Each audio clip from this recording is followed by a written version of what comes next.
the boy who carried his father. He was 16 years old when he walked into the meeting and said, "I am here in my father's place." The men in the room looked at him.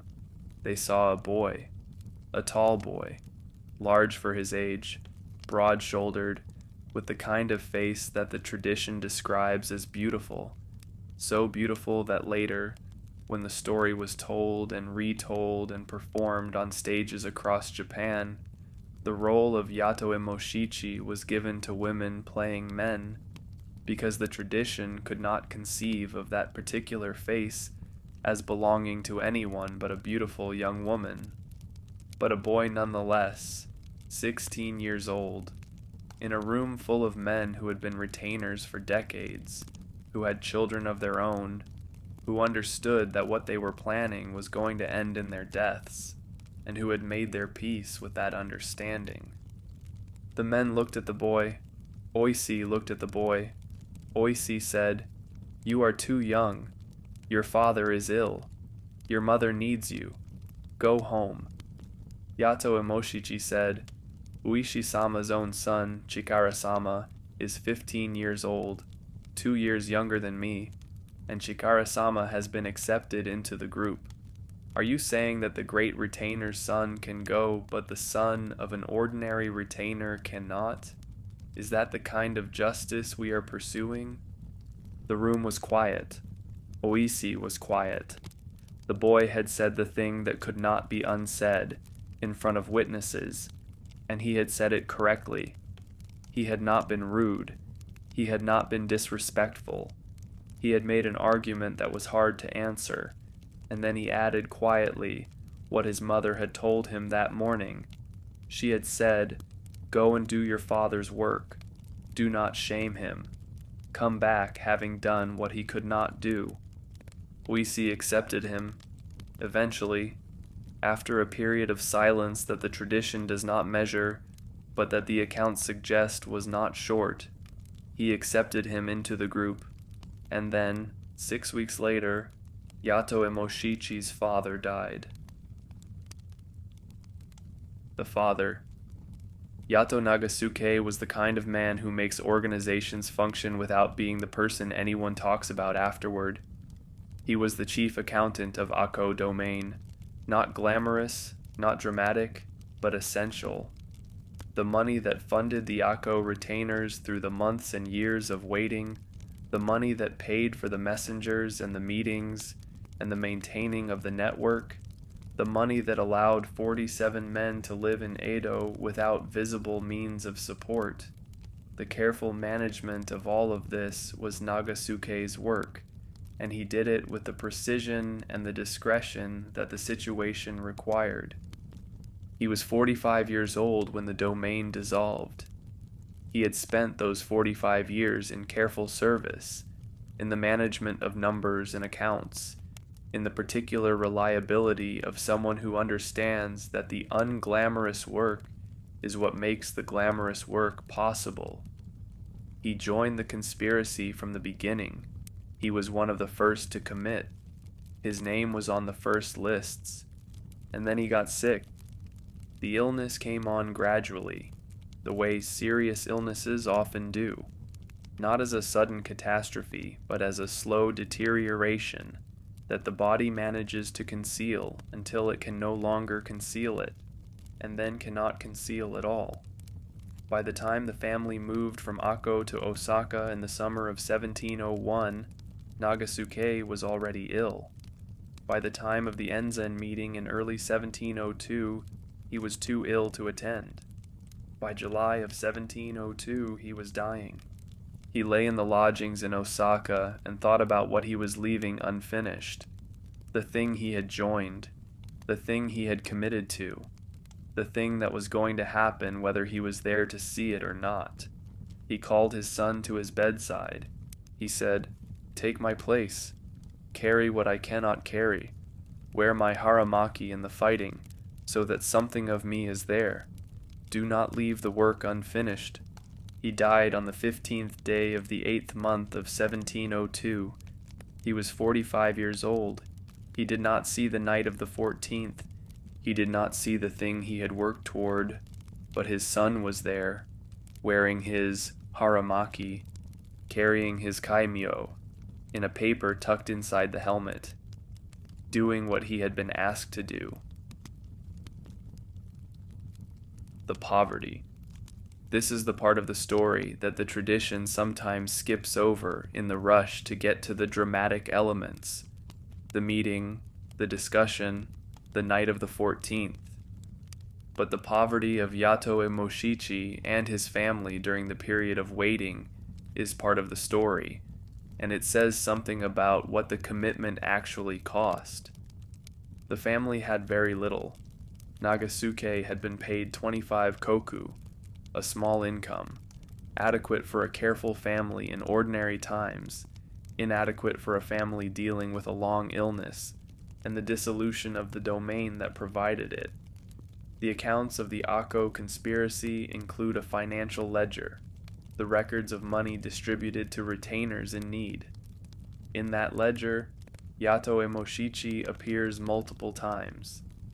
3 ryo dispersed to Yato Emoshichi because he had reached the point of hunger.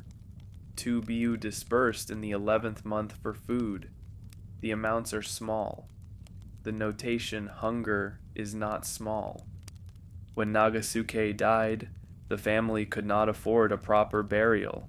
They pawned the family's inherited armor, the armor that had been passed down through the Nagasuke family, that had perhaps been worn by fathers and grandfathers in battles long before, and used the money from the pawning to pay for the funeral.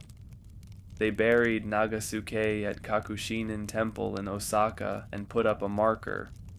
The marker fell into disrepair over the following decades, and was eventually restored by a man from Sanuki who heard the story 61 years later and felt that the father of Yato Emoshichi deserved better than a neglected grave. After the funeral, Yato Emoshichi had to deal with his mother and 3 younger sisters. They could not stay in Osaka, not safely, not with the investigation that would follow the events of the 14th. He arranged for them to go to relatives. The journey across Japan with a grieving mother and 3 sisters, with almost no money, was not a simple thing. The accounts suggest it was hard, very hard, but he managed it. He got them where they needed to go, and then he went to Edo. In Edo, he arrived in Edo in September of 1702. He was 17 years old. He had buried his father, pawned his family's inheritance, arranged for his mother and sisters to go to relatives, and traveled to Edo to participate in something that was going to end in his death.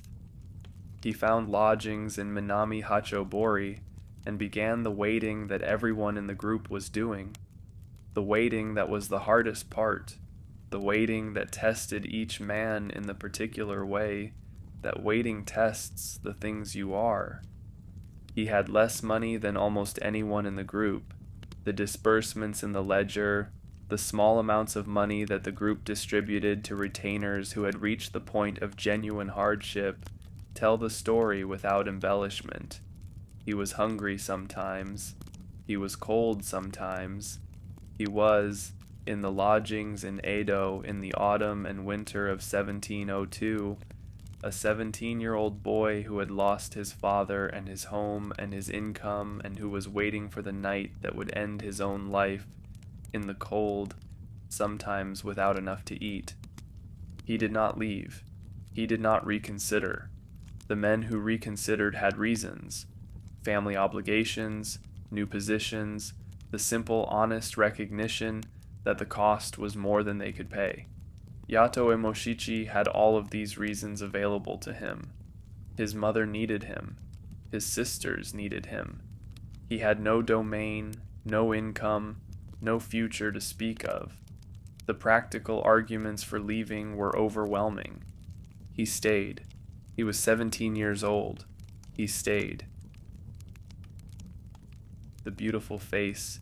The tradition remembers his face. Not many of the 47 are remembered for their faces. Most of them are remembered for what they did, or who they were, or how they died. Yato Emoshichi is remembered for being beautiful. Beautiful enough that after the night of the 14th, when the 47 walked through the streets of Edo toward Sengakuzi, some of the people who watched them pass said, "There is a woman among them. There, in the armor. A woman. The 47 have a woman with them." There was no woman. There was Yato Emoshichi, who was 17 years old, and had the face that the tradition could not quite categorize as belonging to a man, even though he was a man who had been through things that would have broken many men twice his age. The kabuki theater assigned his role to women performers. The novels and the plays described him in terms usually reserved for describing women. The tradition found his face easier to process as feminine than as masculine, and so it processed it that way, and the processing became part of the legend. He would not have known what to do with this. He was a boy from Akko, who had buried his father with pawned armor, and traveled to Edo to do what his father had asked. He was not thinking about his face. He was thinking about the night of the 14th. The night of the 14th, he was in the front gate group, the larger group under Oishi Kuranosuke's command. He wore his father's haramaki, the protective garment that Nagasuke had pressed upon him from the sickbed, that contained something of me. Wear it in the fighting. He had his father's kaimyo written on a piece of paper, tucked inside the helmet, so that Nagasuke would be there. In the only way available. In the only way that mattered. He carried a long blade, a naginata, a pole weapon with a curved blade, 3 shaku or more in length. The choice of weapon suggests that he had been thinking about fighting in close quarters, in the dark, in a compound where the space would be limited and the opponents numerous. A long weapon gives reach. A long weapon keeps the opponent at a distance. A 17-year-old fighting experienced guards in the dark needs every advantage reach can provide. He fought at the front gate. He fought well, by the accounts. The accounts of the night of the 14th are not detailed individual histories. They are impressions, assembled afterward from what the survivors reported, and what the guards reported, and what the observers in the street reported. What comes through the assembling is an image of 47 men who knew what they were doing and did it without hesitation, and Yato Emoshichi was among them at 17, doing what his father had asked. His father's kaimiyu was tucked inside the helmet. His father's sharamaki was against his skin. The man who had managed the accounts, who had carefully recorded every disbursement, who had lain in the lodgings in Osaka and known he was not going to make it, he was there, in the only way available, in the only way that mattered. The custody. After the night of the 14th, Yato Emoshichi was held at Mizuno Tadayuki's mansion with 8 other members of the group. 9 young men in an unused long house, the doors nailed shut from the outside, bamboo fencing erected around the yard, guards circling day and night.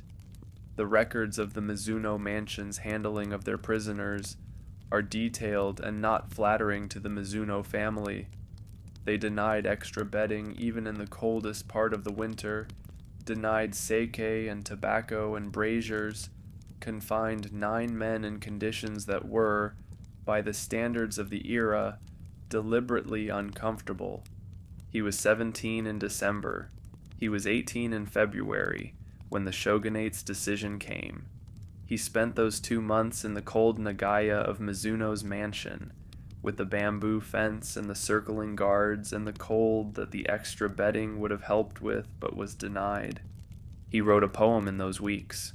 The poem, which the tradition attributes to him, though attribution in such cases is always uncertain, says, "The light of the setting sun has faded. The things I want to say are too sad to speak. The image is not complicated. It is the image of a young man who understands that the light is going down, that what he wants to say cannot be fully said, and that the sadness of this is real. He was 18 years old when he fulfilled his duty at Mizuno Tadayuki's mansion on the 4th day of the 2nd month of 1703. He died in the cold, in the long house with the nailed doors, having done what his father had asked. His father's kaimyo was in the pocket of his outer garment. His father's haramaki was somewhere in the mansion. He had worn it through the night of the 14th and whatever had happened to it after. The family. His mother Rui was in Oshu Shirakawa-han territory when the night of the 14th happened. She had been placed with relatives after the dissolution, after Nagasuke's death, after the difficult journey across Japan that Yato Emoshichi had arranged. She waited there. When the news came, when the story of the 47 became the thing that everyone in Japan was talking about, she received it. Her husband had died before he could do what he committed to doing. Her son had done it in his place. He was 18 years old. He was in the cold Nagaya of Mizuno's mansion. He was going to die there. She lived to be 85. She outlived her son by more than 60 years. She was buried at Orenzi Temple in Mabashi, where the grave marker still stands, worn by the weather of 60 years of Japanese winters. The 3 daughters married and had lives of their own.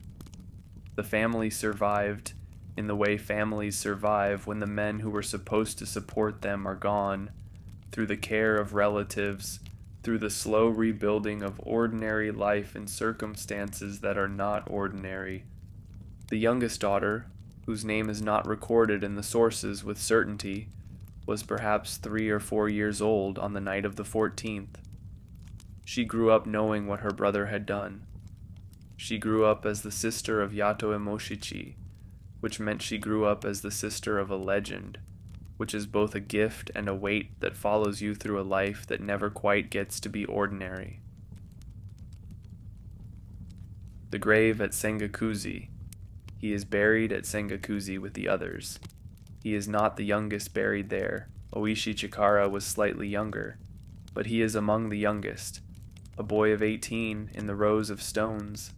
The stone says his name. It says his age. It says his law name in the Buddhist tradition, the name given to the dead when they enter the community of those who have died. The incense burns at his grave the same way it burns at all the others. People come. They stand before the stone. They are not always thinking about the same things when they stand there. Some of them are thinking about the loyalty, some about the patience, some about the night of the 14th and the things that happened there. Some of them are thinking about a 16-year-old who walked into a room full of men and said, "I am here in my father's place," and would not leave until he was accepted, and stayed through the cold and the hunger and the pawned armor and the dead father and the 2 months in the nailed-shut Nagaya, and died at 18, having done what he had been asked.